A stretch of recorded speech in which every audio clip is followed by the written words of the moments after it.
originally, I guess I should start that I knew you from reading your book, of course, New Way to Do Grief. And I watched videos on you and everything. So that's how I knew what you looked like. So then, yeah, I stopped and uh, gave you my whole life story within like 5 minutes, I feel like. Well, remember, I said, I'm sorry, have we met? I don't recognize you. And you're like, no, no, no, no, no, we've never met. I read your Oh, yeah. and I said, you read my book. I said, where did you get my book? And you said, well, your friend Warren gave it to me.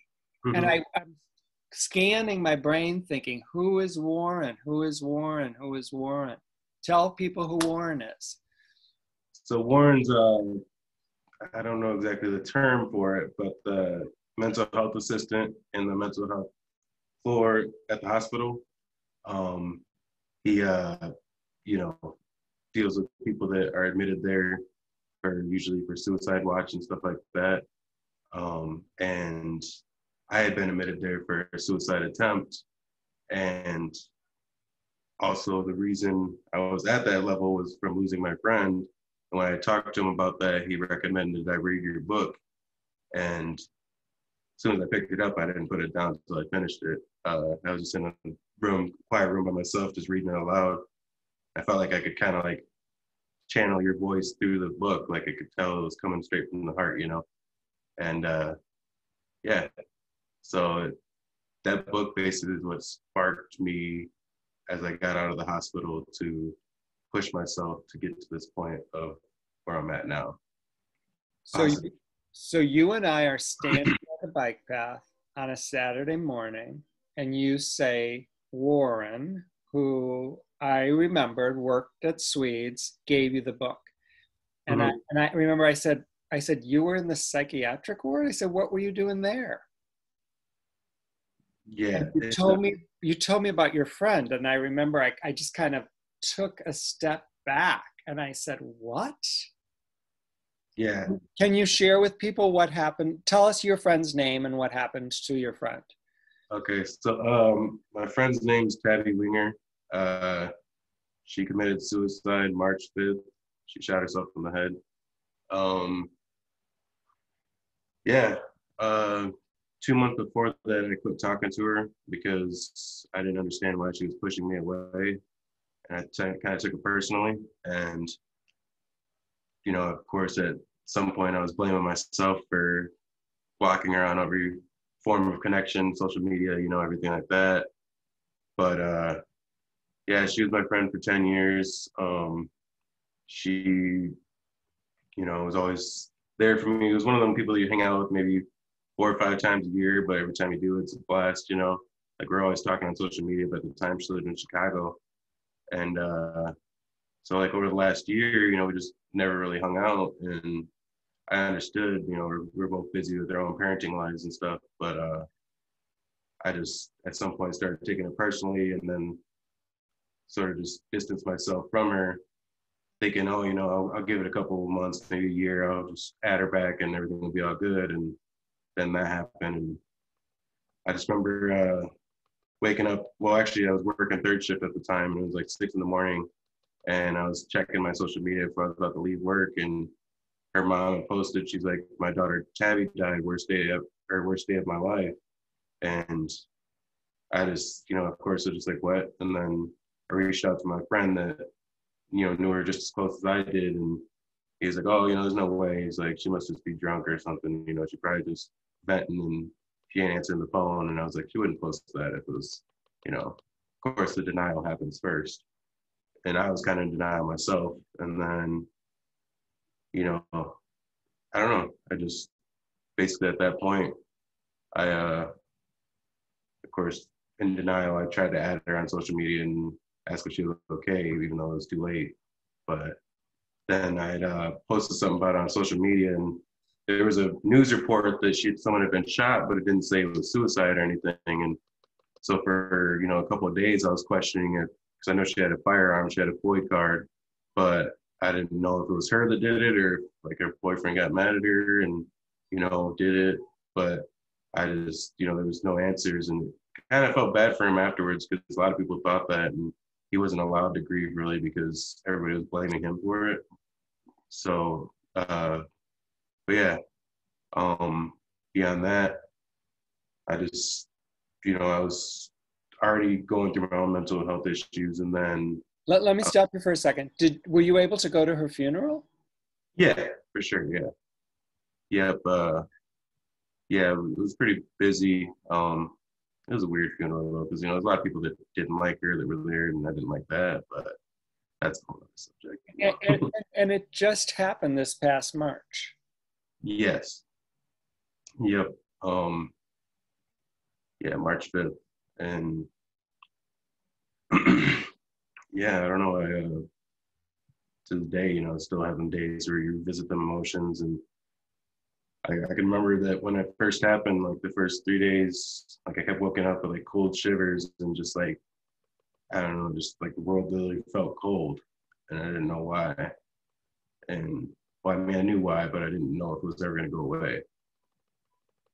And Was it your first experience with this kind of an intimate death, someone so close to you? yeah, I mean, I'd lost my aunts, but that was like when I was younger and they were older, so I already, felt like they lived their lives like they should have.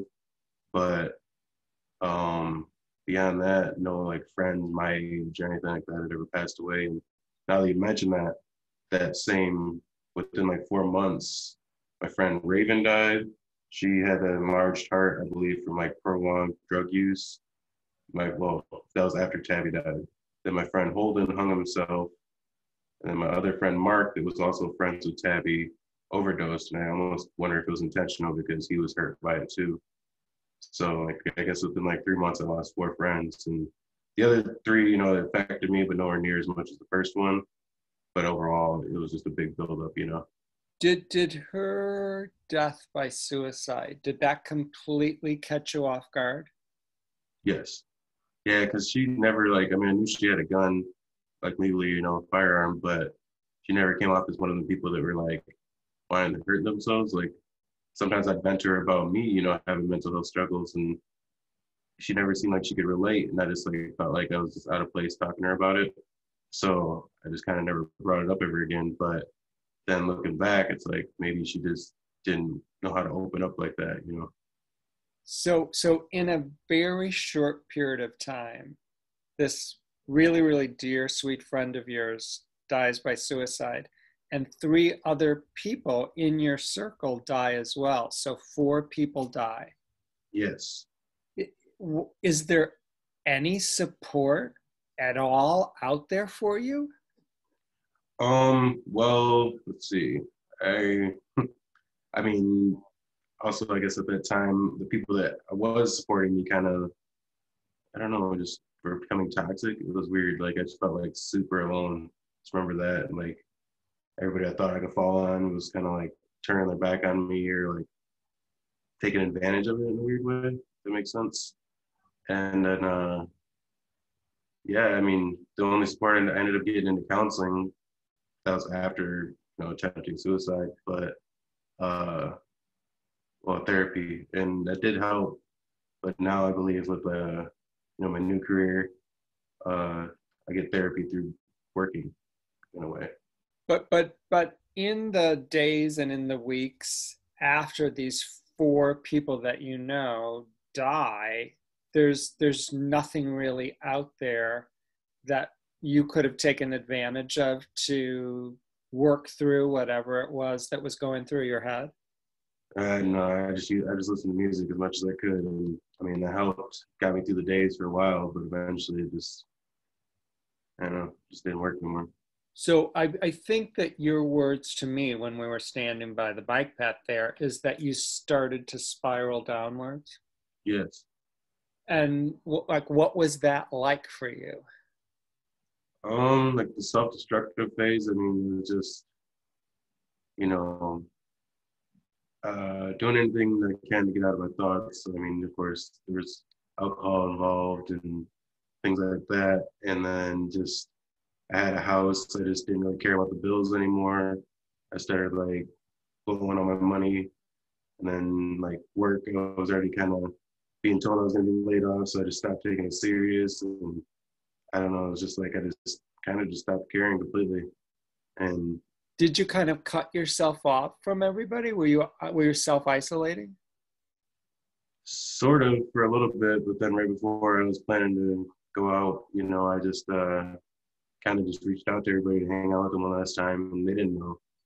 But I had it set in my mind that I was ready to give up and get out of this, mind frame whatever way possible besides just pushing through it. So there came a time when you literally thought, okay, there's one way out. I'm going to be in control of that. And I've made the decision to end my life. Definitely. Yeah, I jumped, was it May 15th? And I believe it was a Tuesday. I had planned it that Sunday, and I was gonna by Friday gonna jump, but I only made it Tuesday, and I was done. And so Sunday, after you made the decision, you went around and kind of said goodbye to everybody? Yeah, in a weird way, like I didn't tell them what I was planning, but I was just like, let's go. I had a little money in the bank account because I had got laid off my job, and then I knew I was gonna be losing my house, so I was just like, what, I got like $400 in the bank. Let's go, have fun with the friends one last time. And yeah, just basically once the money's gone, then I'm done. Was that, I mean, it's an odd question, but was that enjoyable for you to kind of know you have a plan and know this is the last time I'm going to see people and I'm going to say goodbye? It was, I'd say it put my mind at ease. Not to say that I was enjoying it. I mean, I guess I was more optimistic because I didn't have to think about what would happen after that. You know what I mean? It was just kind of like I'm gone anyways. So I don't know. I was kind of looking at it more like reconnecting with my friend. I guess is what the main thing was, and then also just running away from all my problems. Because at that point, I felt like no one really cared. Like you mentioned, with no support.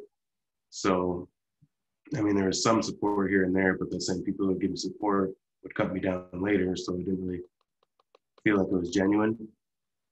So was part of the attraction of ending your life knowing that you would be reunited with your friend that had shot herself? Kind of. I mean, I would say, like I had mentioned before, like I had mental health problems before that. So I've always, had that thought anyways before she was gone. But then it just kind of was a catalyst for it to make it even more sound pleasing in a way, I guess you could say. Makes sense to me. Did you go through a list of like ways that you might kill yourself? I'm kind of glad you asked that because I was actually going to mention that, but I didn't know how to bring that up. But I mean, yeah, it was. So from buying Norcos and overdosing to hanging a blanket over my stove and laying next to it and turning the gas on and going to sleep. I mean, to be honest, the main thing I was thinking about with everything was like I don't want to be found, and if I am found, I don't want to be found by my family. I don't like it wasn't like I was doing it for attention. I wasn't just gonna hang myself in the back room and let my mom walk in there or something. I wanted to just basically disappear whatever way possible. And the only things I had in mind were overdosing in the field or jumping off a bridge into the water and then just floating away. And eventually, of course, someone's going to find you, but ideally, hopefully, not alone. But I mean, of course, you never know. But so you literally thought, I don't want my family to find my dead body. So the best way to make that happen is to jump off the bridge. Pretty much, yeah. Or yeah. I mean, that was really the only idea I had in mind. And had you thought about that like before, like 6 months before or a year before? Had you kind of considered?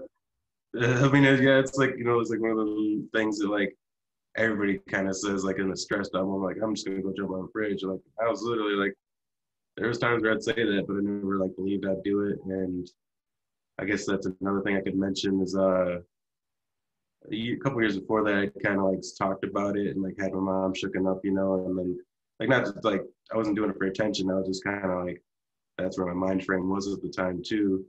And so when I did it this time, I kind of called her just to like let her know that this is the last time we're going to talk, and she kind of like was like, oh, you're not serious, and she's like, you did this before, and I'm not going to get shaken up this time. And I got why she felt that way, but when you had mentioned something about people being light and stuff like that, the reason she believed it is because right after I got off the phone and at the same time that I had jumped, the street light shut off in front of her house, and it never does. Like it's never shut off to this day. It still never shut off. It Wow. shut off at the same time. And my mom, she showed me because we have security cameras here. She had kind of showed me the video after the whole thing was said and done. She was like, "Oh shit, you did it," Excuse my language, but she's like, "He did it," and uh, yeah. So I just thought that was kind of like and I was kind of listening to this song by Linkin Park, "One More Light." I had kept listening to it a lot before. I was kind of like tired, It was just like because I was kind of relating it to me and it to my friend because like, who knows who cares? I don't know if you know the song, but uh, it's just kind of like who cares if one more light goes out and a million stars. What I do is like the kind of the chorus, and so like I'd been listening to that a lot, and my mom had been hearing me listening to it, and then for that to happen, I just thought it was like really big signs or something.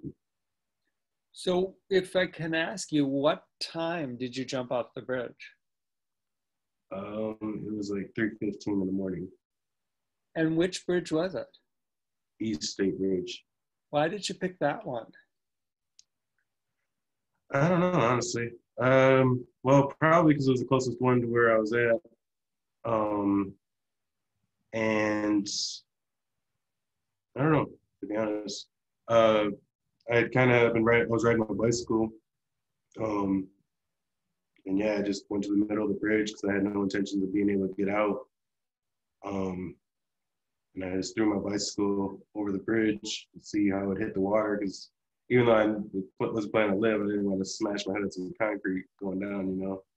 And then, yeah, I just basically threw it in there, seeing how it went through the water, and then I hesitated. There was a little bit of hesitation, and then I just kind of like, I already told everybody there's no going back now, and I just kind of remember running, and I do know how to swim, uh, but I basically, just leaped over the edge and dived in, and my ideal plan was to breathe out and not breathe in until I hit the bottom of the water, and then I would just sink, you know. But instinct kicks in, of course, and as soon as I got close to the water, you inhale, and then I hit the water, and I believe you were talking before about like kind of like just like I don't know, that sounds crazy, but voices like and I felt like when I hit the bottom of the water, something told me to fight, and one last fight, I guess you could say, and then so I just went to the top of the water and I kept fighting and just kept going under to the current, and then something told me to relax, so I just like laid on my back and looked at the sky. And when you had mentioned about being like, I don't know the word, but it was basically like I was at peace when I was laying in the water, floating down the river, waiting to get pulled back under and not, ever wake up again. It was like the most peaceful thing I could ever explain. And it sounds bad, but like literally, I felt like I was finally there. And then I kind of spaced out. I don't know like how. I don't even remember seeing any because I floated all the way to almost to the dam. And I mean, I'm sure you know where that skate park is right by there. It was being built at the time, and there was a bunch of fences there. Well, something just told me I was like, "This is your last chance," and I was like, kind of like came to, and I looked over, and there's a rock, and I just kind of grabbed onto it and started pulling myself in, and I got to the edge, but I couldn't climb out. And at that time, my mom had already like notified the police and stuff, and they were driving up and down the bridge looking for me. But I my phone was waterproof and it was still in my pocket. So I tried to make a call to my mother and my child, and she couldn't hear me at all. And I was like, I hung up and then I made a call to police and they could hear me for some reason. And I was like, I can't hold out much longer. I was like, and I don't know where I'm at. All I see is lights. And they're like, the lady was like, can you turn the flashlight on your phone? And I did. And then she found me with it. They found me within like a minute. And they had to like cut open the fence that was in front of where I was at because there's no other way to get me out. But yeah. And then, I just basically told them thank you and they saved a life, even though, I made the decision myself. But I don't know. And then at that point, I realized I was like, much as I'd like to just choose my timing, I can't. I got a purpose, so I might as well make the best of the time I have. And I feel like I'm doing a lot better. Like, we haven't really got into the topic of how I've changed since then. But Well, let me ask you this. You said something told me one last fight. You said something told me to relax and look at the sky. What do you think that something was? I don't know. I would assume maybe her, but I don't know. It sounded like a girl in my head. Like usually, most of the time when you hear a voice, it sounds like your voice when you're thinking to yourself. But it sounded like a girl to me, and like that's all I really like stuck out to me the most about all that is just maybe it was instinct telling me. I don't know, but I would believe it was something telling me like this is your only chance kind of thing. And you listened. I mean, you could have said no. Right. And maybe it was like, I think it started like, it was weird because, of course, that's the darkest time I was going through. But like, it's almost like I had to go through that to see the light at the end of the tunnel on the way. But I don't recommend anybody goes through that because that was definitely, it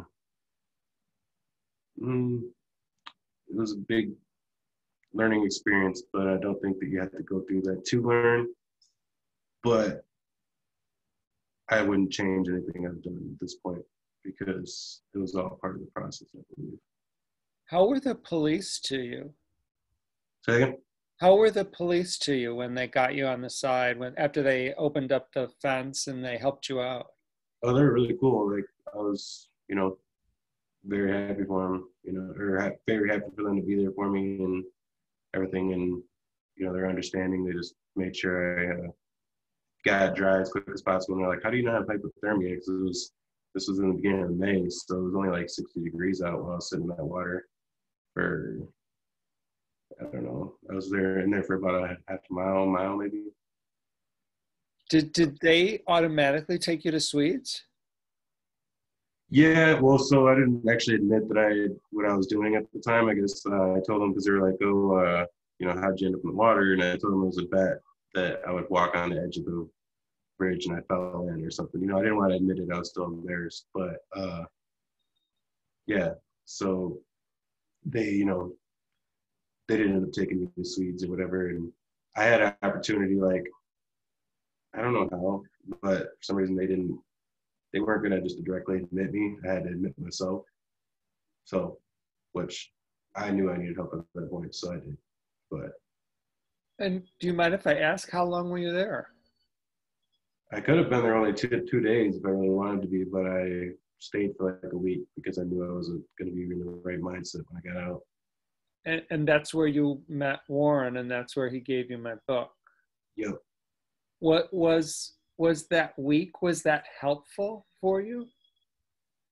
It was definitely a learning experience. I'd say the last day was kind of stressful just because there were a lot of people there that were, I don't know, I felt like they were just looking for a fix. But the first week or first whole phase was a lot of people that I felt like I could relate to, and there were kids that you would have never guessed, were going through the same problems. And I was always scared of that stigma of being in the hospitals because, like I mentioned before, there's numerous other times where I know it could have benefited me, but where I was at, it was a good experience, I believe. So a couple of times you said it was a good learning experience. What are some of the things that you learned? I would say, well, coping, of course, coping, setting like daily goals, little things like that I don't know, I never even considered doing before.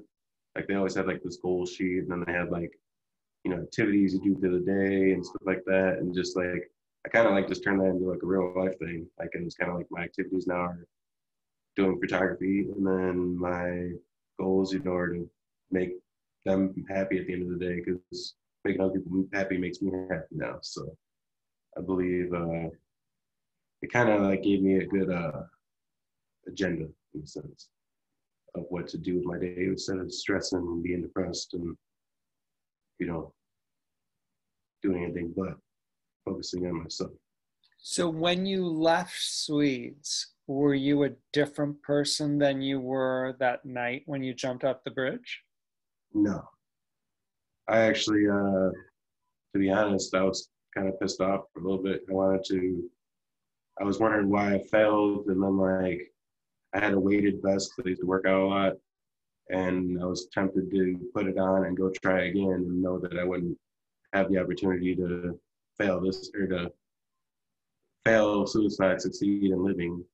So Oh, yeah, and I don't know. I just eventually it was weird because I brought the vest from my old house to my mom's, and I left it outside because I didn't want to bring it inside because I just knew what my mindset was at, and it ended up disappearing. I think someone stole it or whatever, but maybe it was a good thing. So so did your mom and your friends, did they know the truth that you actually did jump off?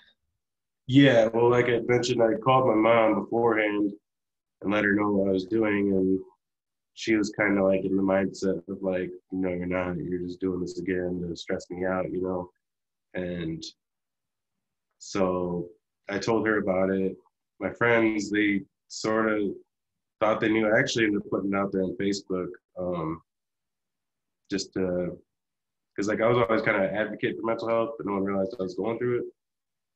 Because like I would just be honest about some things like that. Because people only put their highlights on Facebook sometimes. I feel like that makes the people that are going through it feel alone. And so I've always kind of like been open about that, but not like as deep. And then when I was in the hospital before I went to the floor where you can't have your phones and stuff, I kind of just like opened up about it. And I got a lot of support from people that I didn't even think would care, surprisingly. But yeah, I just basically told them, if you've ever considered jumping off a bridge, this is how it can go, and just kind of basically put the whole story that I kind of told you into words, and like probably a little more detailed, just to kind of give them that perspective. But yeah. Do you remember like the time in your life where you decided, well, I don't need the vest anymore and I'm not going to jump off the bridge. So I think I'm going to actually stay here and figure this thing out? Do you remember what caused that shift in you? Mm, I'd say starting photography, I'll be honest. I mean, it's kind of cliche, but I feel like it saved my life because I was really antisocial and like didn't really have any acceptance that I felt like, and like slowly working into photography, like it sort of gave me that closure, or not closure, that comfort.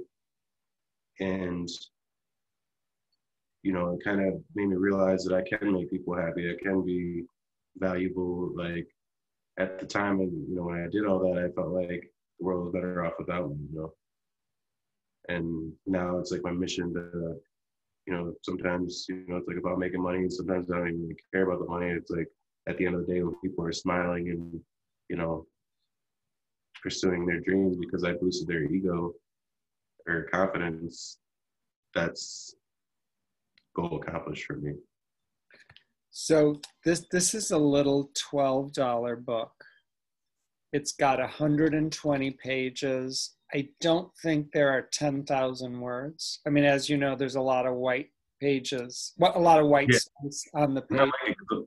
Those like cut deep too. That was my favorite pages, were the ones that were short and just boop, boop, boop. So share with us. I mean, looking at this book, what touched you? What spoke to you? What were the messages in here that made a difference for you, that might make a difference for someone else that's watching this right now? I would say probably mainly the part about holding on, of course, and then I don't remember exactly how you worded it, but like talking about it and sort of like, wouldn't say being numb to it, but like if you talk about it so much, like before when I used to say my friend Tabby killed herself, like that like cut like right in my chest. And then now it's like I could say it without hurting as much from it. I mean, it still hurts me, but I would say those are the main two parts of Poke Out. And then I don't know, I can't like pinpoint exactly what it was in the book, but the whole, I think, because you talked about like wanting to commit suicide in that book, didn't you? And like about wanting to take yourself out with someone else. Yeah, it was the night that our daughter died. My wife and I were laying on the rug and I was holding her and she cried and cried and cried. She got really quiet and I thought, I'm going to go into the kitchen and grab a knife. I'm going to stab her and then I'm going to stab me. And that would Right. alleviate the pain that I thought would be for the rest of our life. And I also thought, I'm not going to write a note because anyone that's paying attention understands why I'm doing what I did. Exactly. And that's like, it's, I almost feel like it's part of like mania, maybe is what they call it. But I was really relating to that because like, not that I've like, I wouldn't say exact thoughts, but like just like the irrational thoughts that go through your head that you think are like only something you think about. And then when I read that in your book, I was like, wow, you know, like I'm not alone with like some of the stupidest things I've thought about just to like get away from the pain, you know what I mean? So the concept, I know you said it on my Facebook page today, I think that you really like that chapter that's hold on, hold on, hold on, hold on. Even when you think you can't hold on, hold on. So was that a new concept for you?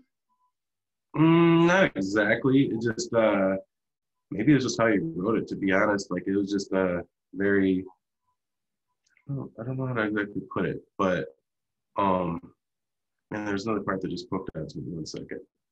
But yeah, it's mm, it'll come to me in a second. But yeah, it's definitely yeah, just give me 1 second. I'll think about it, but we can continue. So as you reflect back, are you grateful that you didn't die that night? Yeah, definitely. Okay, so the part I was talking about, basically when you were saying like that and that was the main part, and that's what's weird about the fact that I seen you, is like when you're like, oh, that I can't remember how you worded it, but basically like if you see a sign and you wonder if it's them, it is. You don't have to question it. And I almost feel like you were her sign because I didn't even tell you this yet, but like on the way to my friend's house that I was coming back from, I was crying my eyes out because I told you I had a wedding photo shoot to do, and that was like a highlight of my career at the time. And I didn't, I just kind of was like sad that she couldn't see me do that well, and I was like sad that she couldn't see how beautiful life could be. So yeah, I was like I was bawling my eyes out on the way there. So like in the pictures, my eyes are all puffy, and stuff. But yeah, it definitely was weird that I crossed paths with you because I was feeling really like she was not there no more. There was no more signs. And then when I seen you, I was like, well, coincidentally, the year ago I'm reading your book. The year later I'm meeting you. I never would have thought that was going to happen. And That's a pretty big sign. yeah, You got exactly. you got a pretty powerful friend on the other side. Definitely. Yeah, you didn't tell me that. Wow. Yeah, so like the whole rest of that bike path riding home, I was just kind of laughing in awe in a way because I was just like, and it was weird because at the time too, when I left my friend's house, like you said, crossing paths and stuff like that, I literally was in the middle of a conversation with him. I knew I had the wedding to do a couple hours later, but I didn't have to leave right away. And I was just like, hey man, I gotta go, pound it. I'll see you later. And then I just hit the bike path, and then I seen you.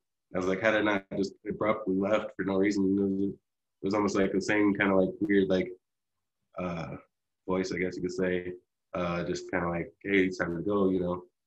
Like I try to trust my gut instinct with a lot of things. So like with that, it was like a gut instinct to leave, and then I crossed paths with you. I thought that was pretty cool, and so I was like, give me a picture. So are you at the point where you can say that life itself or a life force, that something does have your back and something is looking out for you? Yeah, for sure. I'm sure they're probably tired of me by now. I probably put them through a lot of stress and whatever's looking over me, but yeah, for sure. So I love that you said once you kind of stepped into yourself as a photographer, it's like once you could express yourself through photography, that gave you meaning and purpose and a reason to live. And that helped melt away your desire to jump off the bridge. Yeah, for sure. It's like it's almost started seeming like I started thinking back to that old mindset I had, and I'm like, what was I even thinking about that for? And it's like that's how far I've came from there, because you know there's phases where of course I still get depressed and sad, but that's not like that's not my reflex thought anymore. And it's not like I just like instantly want to end it. I'm just like, I'll get over it tomorrow. Maybe I'll just sleep it off if I have to. And if I don't get over it tomorrow, I'll do something different to change my mindset tomorrow. So when you left Swedes after a week, did they set up some type of an out of clinic support system for you? They recommended me getting into some kind of Rosecrans therapy stuff, but I don't know, it was weird. I went there and they didn't even have my name on the list, and then they're like, "Oh, you gotta wait outside at 6 in the morning and something or other," and I was just like, I just kind of like it seemed more stressful than beneficial at the time. So then I ended up getting into another form of therapy. And is that a good thing for you? Well, I'm not in it now actually. I was in it for about 3, 4 months, and yeah, it definitely helped. Like just like I left there feeling way more fresh. Just having someone to vent to and that wasn't gonna run and use it against me later. That's the one thing that kind of pushed me away from venting to people is I would open up and then later on they'd use it against me, and I just started becoming more bringing my walls up. And with therapy, it's like as long as you have the right therapist, I believe you don't have to worry about that. So where you are today, are you all alone in the world, or do you feel like you have some support that you can depend on? I feel like I've kind of built support. Well, I mean, it's kind of like almost like a fan base in a weird way, but I don't like saying that. But I definitely have support. Like, before if I was down and out, I mean, maybe one person hit me up, and now it's like I don't really want to show that so much because I don't want people worried about me. So like, it's like most of the time I'm not, but the support I guess comes subliminally from the people around me because they don't realize how much I need them in a way. But Are you comfortable letting people know how much you need them?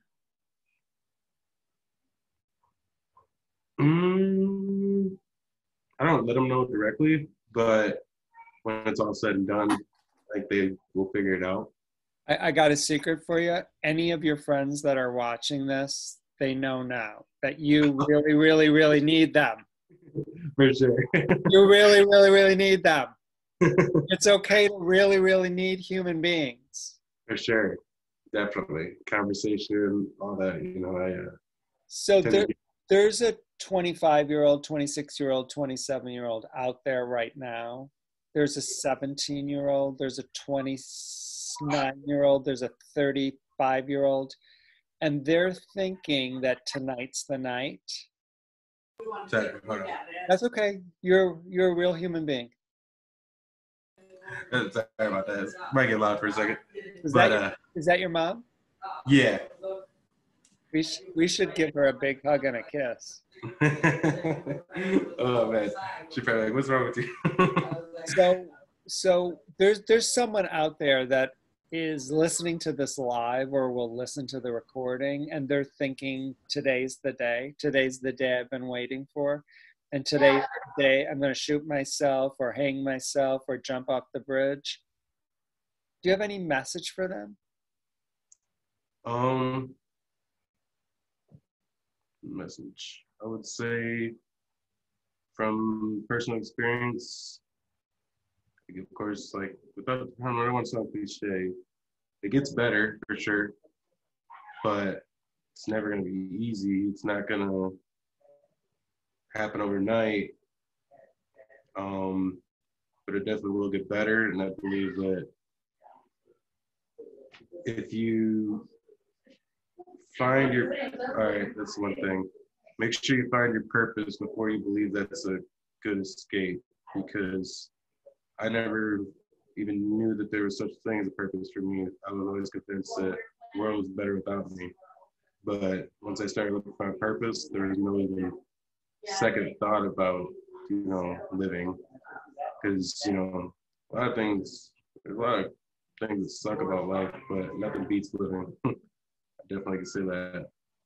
I love that. Nothing beats living. It's true. It's on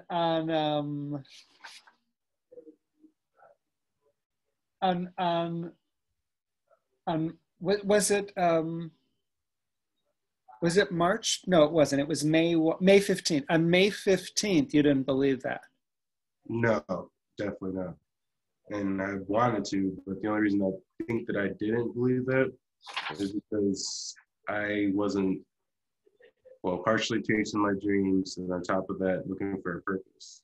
So, like, I was spending more energy on trying to give up than I was spending on trying to find lust for life, I guess you could say. So I am an artist. I painted the cover of this book and I painted the cover of this book. Nice. I have seen your photography. You are a very, very, very gifted photographer. You have an eye for beauty and movement and motion. You're a spectacular photographer. I appreciate that. I've only been doing it. Well, I mean, I've had a camera for 5 years, but I've started doing it professionally for almost a year now.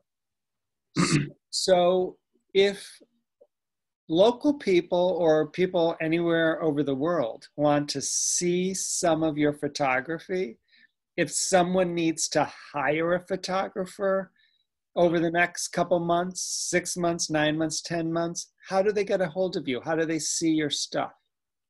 I have a page on Facebook. It's J Shot Photography.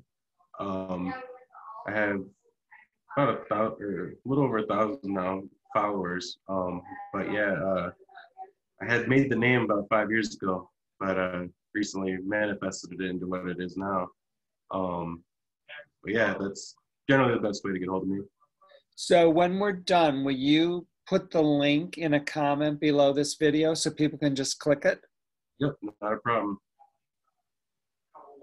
So I know you did your first wedding. Yes. And what was that experience like for you? Awesome. It was like, well, on top of that, I met you that same day. But to be honest, that was probably one of the best days of my life. I chalked that up to your powerful friend who shot herself. That was her doing. Right. It was her doing because from my side and your side, all the stars had to align for us to be right there. Definitely. Yeah. Because like you mentioned, that she was late. I was essentially late. It was just the way everything worked out. It would have, it wouldn't have made sense if I would have just rode home. It would have been another day riding home otherwise, So when you think about your future, how does your future look to you now? I want to travel, you know, like I want to do as much of this life that I was lucky enough to still have as possible. And I believe traveling is the main thing. I want to travel, and I've built an energy now that I couldn't even find in myself before that I'm able to provide for other people. And yeah, the money's nice, but I would like to take the photography into different states and uplift people that think that they're camera shy, or you know, like a lot of the models I've worked with, they're not experienced at all. And by the end of the shoot, they're like, wow, you know, you did all that, like the directing, the posing, the everything. And you could see the look in their face and how much, like they told me before, they're like, you know, I was in a bad place at the time and you brought me out of that. And it's like, that makes me happy. So I believe that's my future, is trying to uplift everybody else through whatever option I have. I actually want to start a couple organizations once I get more exposure, but that's for future ideas. What makes you such a great photographer? I don't know. I guess I just apparently have high angles. I don't know. I've worked with a lot of Chicago models. They come to Rockford, you know, and there's plenty of Chicago photographers. You know, there's everywhere. They're everywhere out there, and apparently they believe me, so I'm happy about that. You know, I just sometimes it puts the pressure on me, but they always leave pretty happy with how it comes out. So I believe that what makes me a good photographer is the charisma, because from the horror stories I've heard from some models, you know, some photographers are just like get in front of the camera and boom, take pictures. Me, I try to establish uh, a relationship like within like the first 15 minutes we meet. You know, I try to get to know them, where they're from, what they're doing, if they're going to modeling. Are they just doing it for fun, or you know, if they're graduating, you know, what are they gonna do with school after that? Just kind of like take that simple photo shoot and turn it into a whole experience instead of just I'm taking pictures and then we're done, you know. So you said you would like to travel. Do you have like what are your top 5 places you'd like to travel to? Um, let's see. I would say I want to stay in country, so mostly Colorado, Vegas, possibly. No, not Vegas. Uh, LA, um, North Carolina, Tennessee. I've been to Tennessee, but I like their scenery there, and I'd like to be able to do photographs there. You know, of course. Um, that's 4, right? That's for one more. um, Florida, Miami, of course. Have you ever been to Miami? A long, long time ago, 2002. I was a I've kid. never I've never been there, but it's definitely on my list. Oh wow, yeah, it's definitely it would be an awesome experience. Have you been to Colorado?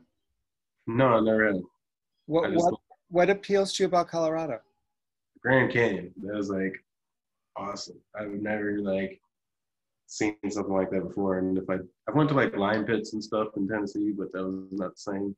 But yeah, like I don't know, just the whole I don't know, it's just like and then I've heard like, you know, the culture out there is totally different. Like well, you already know that down south people are more friendly than around here. Um, yeah, I just want to go down there and see that scenery, and like I've seen a lot of photographers that work out there and like their pictures are so like looks like they're on Mars kind of, Yeah. and it's a look I can't get out here. So I want So if you traveled outside of the US, do you have 1 or 2 places you'd like to go? to hmm good question. Probably Paris, of course. Paris and Tokyo. Because of the fashion? Paris, I think more just for the landmark look, I guess. Um, but Tokyo is like a whole different culture, Yeah. and it would just be cool to experience that, I think. You talked about people being friendly. Do you find the people in Rockford to be friendly? Mm, Depends on what side of town you're on. How, uh, how about if you're walking on the river? yeah, for the most part, everybody's cool around here. Cause I live right on North Second, so it's like right by the river. So, So yeah, for you, what's the friendly part of town? friendly part of town, most part. But I would say, I mean, like when I do photo shoots, I always go downtown, and of course, there's people I'm iffy about, but I I usually stick in one area. I don't really get too close to the police station, and don't go too far that way. You know what I mean? I'll stay like closer to the river, my district, and all By, that. by But that way, do you mean too far east? west, west side, Okay. east side. I grew up on the east side, and I go there a lot, and never really have any problems. I mean, of course, there's sometimes, but uh, yeah, I just wouldn't want to put a model in that situation. That's the main thing. I mean, I'm born and raised here, so I'm used to going everywhere and everything like that. I don't really have any enemies that I know of, anyways. But yeah, so that's the main thing. Is like the friendliest spots are pretty much downtown, but like depends on where you're at too. So let me tell you one of the things I'm doing. October 15th, 16th, 17th, and 18th. I'm having a retreat here in Rockford, and there's going to be probably, I don't know, 12 to 15 or 16 people coming from all over the country, and all of them are living with the death of someone that they love. So, in essence, all of them could have been your mom if you would have died.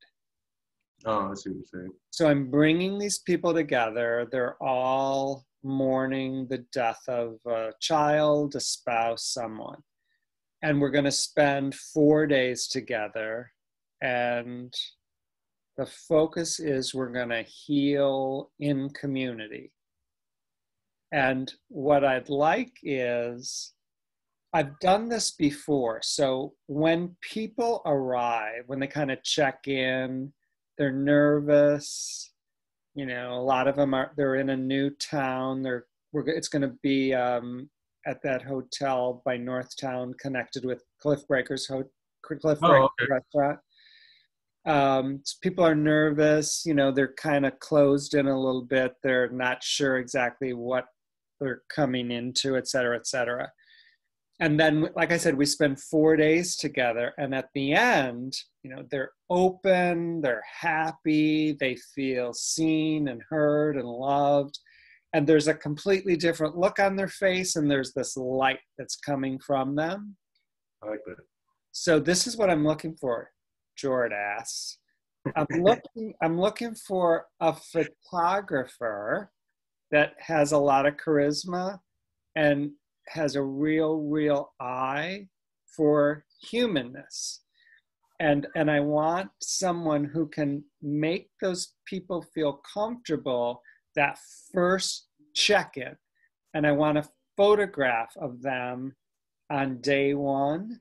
And then I want the photographer to come back at the end when they're happy and they're peaceful and they feel connected, and they'll be holding a picture of their loved one that died. And I want the photographer to capture that radiant light that they are. And then I want the photographer to be able to put those photographs, like, for lack of a better word, like in some type of a PowerPoint. So online, we can see before, after, before, after, before, after. We can literally see the transformation that occurred in these people over the 4-day experience. Does that make sense to you, what I'm looking for? Yeah, definitely. So I'd like to hire you. Hey, that's awesome. I didn't know that was coming. So it's what days? It's October 15th is when people check in. So it'd be the evening of October 15th. And then the final photographs would be Sunday morning, the 18th. Oh, okay. Yeah, I'll be available those days. Is Cool. that a yes? You'll do it? course, yeah, especially for something like that. That's kind of my mission in this whole dynamic. So that'd be a good. I feel like that'd actually be a good milestone that I could knock out for my career. I think. I mean, something different that you're not going to come across every time. You'd also be powerfully touching many, many, many, many people's lives. Do you know that these people will be photogenic when they come in though? That's the only thing I'd be worried about. Is like I'd be kind of scared to. I want you to capture them honestly. True. These are people, a lot of them who are sad and filled with grief and apprehensive and anxious, and I want you to capture that, because Right. then we'll contrast that to who they are 4 days later. Raw emotions, definitely. And that's like I try to do that with like every picture I look at. I try to build a quote, let alone like I want to build a quote around the picture because I feel like it gives it more context. And also I want to make sure there's emotion captured with it. Because if there isn't, I feel like it's just kind of another picture. So if I could do, yeah, that'd be Yeah, cool. this is not another picture. This is actually documenting a transformational story. For sure. I like that idea. Might be something I'd be inspired to do later in the future as like a endeavor if I find someone that needs that, and like work like, cause I mean, I have worked with models that told me that they were depressed at the time. I never considered having them come back when they're actually in a good mind frame and seeing how them pictures compare. So, but yeah, that sounds like a awesome opportunity. I'd be glad to take that on, especially with you. Thank you, Like, sir. Thank you, sir. So tell me, you said down the road you'd like to create some organizations. What's your vision for one of those organizations? What are you thinking of? um, actually, it's I wanted to call it. Well, I don't even know what the name would be actually yet, so I wouldn't say a name, but it's going to be like an anti-gun violence group. Um, and originally, I could actually thought of the idea like 4 years ago, but I never pursued it. But originally, it was just going to be like if see, I don't know if anybody in whose lives is aware, but Rockford has a lot of shootings and uh, deaths from them. And I wanted like if a shooting happened to have a march in that same neighborhood in that same area that you shot and kind of chant, you know, things about dropping the guns and like my original term I wanted to coin would be drop the guns, raise your fists, fight the urge. And it's like it kind of sounds bad because it still seems like it's violence if you're telling someone to raise their fist. But to me, it's more of a mental thing. Like, and I actually now with my friend killing herself with a gun, um, I kind of wanted to relate that to her as well, like the mental health struggle as well. Like, drop the gun, fight the urge. Don't just give up. You know what I mean? Or don't. You're kind of giving up by killing someone else too because your life's going to be gone at some point. You know what I mean? And so I kind of want to like make a term, make sure it's. I was going to call the group Trigger Happy and it's going to be like a gun with a no sign. Um, and that would just be kind of like just because the name seems like it would stick out because someone would be like, oh, it's Trigger Happy, but it's anti-gun violence, But it's if you take a minute to understand the thought process I had on it, I feel like it makes sense. But that was like just something that I had thought of like 4 years ago, and I feel like now with more exposure, I could probably get a good following with it. But also with other protests and everything going on, I don't want to infringe on that. So I kind of want to find the perfect timing for that. Um, but yeah, that's basically the main one. I mean, I've had other like brief thoughts of things that I don't even remember right now, to be honest. But I do want to try to do something with the exposure I have besides just make money and be content. There's a purpose I'm here, so I got to make sure I find that before my time's up. For one, am really, really, really glad you didn't die that night. Well, I appreciate that, Tom. So can I read to you some of the comments that people have shared during our conversation? Yeah, I kind of forgot we're alive in a way, but yeah. And if people have questions for you, is it all right if they write them in and I'll ask you the questions? Yeah, that's perfectly fine. Okay. This is what some of the folks have said. This is my friend Dawn, who you're going to meet in October because she's coming to the retreat. Awesome. Her son, Dylan, actually shot himself in the head. He was, I think it was 17, just a high school student. So Dawn said, Jordache, you're a beautiful soul with a beautiful smile that lights up the room. I appreciate that. Mary said, no coincidences that you two met. So courageous of you to share your story, Jordache. I agree. I agree. Yeah, I kind of, I haven't spoke on it much. And to be honest, it's like, this is like the first time I kind of open up about it since I've started my business because like, I don't want people to look at me any kind of way, but now I think it's the perfect time to open up about it because they're already kind of like with me in a sense, if that makes sense. So I think people are going to see you as a really powerful human being. well, yeah, that's my goal with it. Is like I don't want to show my weakness, but I also want to show that people aren't alone. So yeah. Everybody has a weakness. To be human is to have a weakness. True. And you know what's really, really strong in our society is a 27-year-old man who admits he has a weakness. Yeah. That takes courage and that takes strength. Definitely. That's a good point. I never thought about that. Yeah, because most 27-year-old men, they are drinking, they are smoking weed, they are popping pills to pretend that they don't have a weakness. Right. We all, to be human is to have a weakness. Definitely. So my friend Lori, whose son died, said, love your message, Jordache. Peggy said, you have a joyous countenance. I can't wait to see that joy captured in your photography. Awesome. Wait, what is the second word? Joyous what? Countenance. It's the look on your face. You do. You have you have a radiant face. It's naturally just this.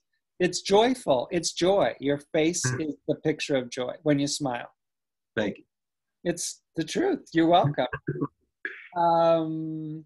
Dawn said, I'll see you in October. Gail said, how awesome for Jordache. You rock, Tom Zuba. It's awesome for me. I needed a photographer. He's a phenomenal photographer. He is charismatic. He's a human being, and he can capture the essence of a person's soul.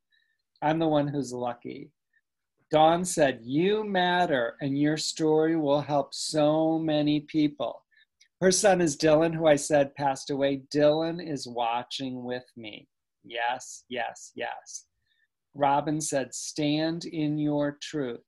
You have a lot to offer and good ideas. Thank you. Awesome. Darlene said, awesome story. No coincidences. Yeah, definitely.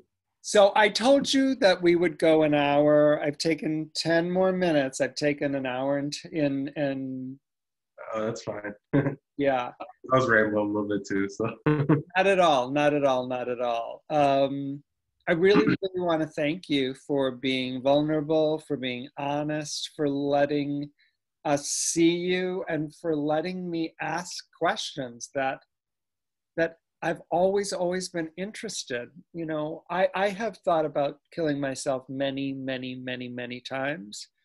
I never got to the point where I got on my bike and drove to the bridge and threw my bike over and then hesitated a bit and jumped.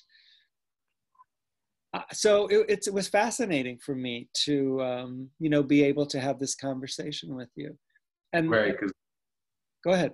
I was just saying, had I succeeded, no one would have really known the thought process that was going through my head. Yeah. Sure. And I love the fact that your friend is actually more powerful now than she was when she was here on the planet. In essence, she helped save you. You could hear her voice Hmm. I definitely believe so. And she brought both of us together on that bike path. Oh, most definitely. And Yeah. as a result of her, I've got a photographer for my retreat. Hey, we both got a little win out of it. That's good. And that's what life is about. Life is about Right. how do I win? How do you win? How do I win? How do you win? And all the people that are going to be attending the retreat, they're winners too. Definitely. Um, and this is being recorded. So this conversation will have the ability to touch people from now to forever. Yeah. You know, so your gift will keep on giving and keep on giving and keep on giving. And this is what I believe. Tonight, you spent over an hour radiating kindness, love, truth, honesty, compassion. That's what you delivered. That's what you offered. And I believe that like energy attracts like energy. Hmm. And, Definitely. and the universe will respond. I promise you, the universe is well aware of what you offered the world, and the universe will return that to you. So my expectation is that over the next 7 to 10 to 14 days, unbelievable things are going to come your way. Well, I appreciate that. I'm hoping because I definitely could use that good energy. I always been one about speaking into existence, you know, and I never realized it back then when I was depressed. I was kind of speaking like the most negative thoughts, and like it would happen, and I was like, well, you know, whatever, I deserve it, you know. And now it's like I speak things that I don't even think are options. Like I never thought I'd work with a Chicago model here in Rockford, and I've worked with like 5 of them now, and it's like I just kind of like learned how to manifest that same energy I used to be negative into a positive energy, and there's really no going back. I feel like at this point, I mean, there's going to be bad days always, but uh, it's not a bad life anymore. Not a bad life at all. Anymore, yeah. Oh yeah, at all. I guess. So thank you. I really, really appreciate you calling my name. We have to thank Warren for giving you the book. Definitely. I will forever be grateful for your friend to saving your life and to Mm-hmm. making sure that I met you. And I look forward to literally working with you in October. Do you mind if I tag her name in the comments as well, just so everybody can see her face? Or I want you to do that. okay, cool. Because like that's like my mission too, you know, just to make sure she's remembered for who she could have been, you know. Absolutely. Absolutely. I hope you have a great rest of the night. I appreciate you. I'm glad you're still alive. Thank you, Tom. I'll be talking to you soon. Okay. You take care. You too. Bye.